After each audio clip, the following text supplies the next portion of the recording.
A year after our dad's death, I stood on the pier with my brother Noah. We had spent many summers there, going on fishing trips with Dad, but last year he went alone and never returned. His boat was intact, so was his gear, but he just vanished, never to be seen again. Do you think it's still there?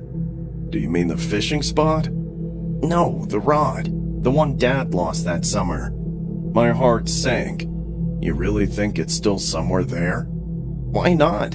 Let's check. Reluctantly, I followed him to the rocky shore, feeling a chill as I watched the waves lap at the stones. We crept forward for about an hour, the slick rocks beneath our feet slippery, but curiosity kept us going. Look! Noah bent down, gripping a tangle of seaweed. There's something! My heart raced as I squinted. Sticking out of the green mass was the unmistakable handle of a fishing rod. Together, we pulled, and with a final tug, the rod broke free, revealing its length and something shiny. It's baited. Dad hated removing baits. We pulled, but it was stuck. A fish was probably caught in it. Figuring it was Dad's last catch, we pulled harder, and suddenly the rod came up, along with something else. My stomach dropped. Attached to the rod was a bloated, lifeless body. I stumbled back, panic rising in my throat. Noah dropped the rod, eyes wide. What the hell is that? Before we could react, a familiar voice seeped through the salty air. Liam. Noah. Help me. I froze, disbelief flooding my senses. No way. Is that Dad? He's still there. We have to help him. No, it can't be. I shouted, fear bubbling up. But Noah didn't listen. He stepped closer. He needs us, Liam. We can't leave him. Listen, it sounds wrong. We need to get out of here. But my words fell on deaf ears. The voice grew more insistent. Help me. I'm trapped. I felt the sand shift under my feet as the sea came alive. Noah, this isn't safe. But he was already stepping forward. Noah, stop! I lunged, fear gripping me as I saw the waves swirling around him as he went deeper into the water. Dad needs me! Suddenly, the voice twisted, becoming something darker, filled with a sinister edge that sent chills down my spine. The water bubbled as a dark shape began to arise, something ancient and horrifying. Get away from the water! I slapped him hard across the face, and he blinked, confusion replacing the trance. What's happening? It's not Dad, it's something else.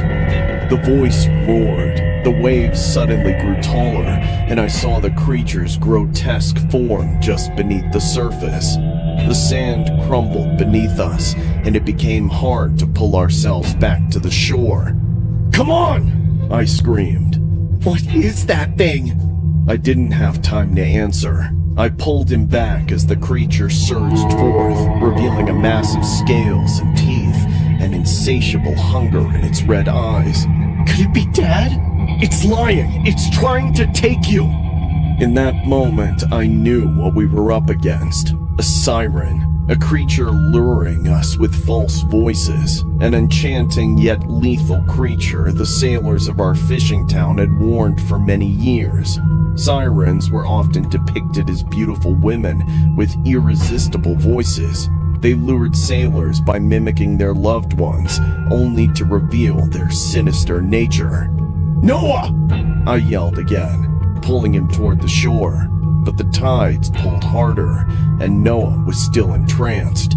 With a roar, the creature surged forth, revealing his true monstrous form. Noah, we need to go now! What if it really is Dad? I reached for him. The waves surged, dragging us under. The creature's voice echoed in my mind, layered with sinister laughter, and that is when the seawater took over us. That is when I felt a cold grip on my ankle. My pulse quickened. This was the last straw.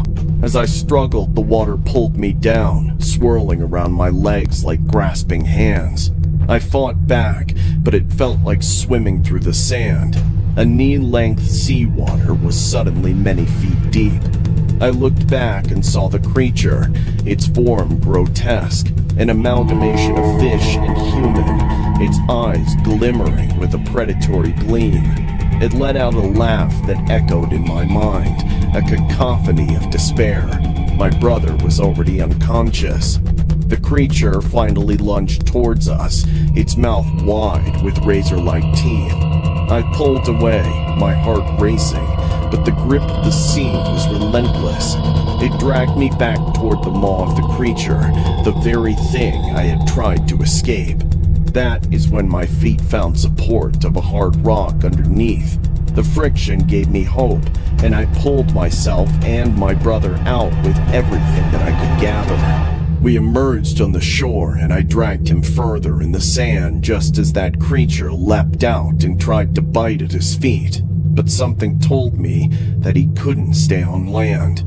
As I pulled my brother to safety, the creature looked at me with stillness. Then it screamed and leapt back into the water. Perhaps that is what my father meant as well. I just hope.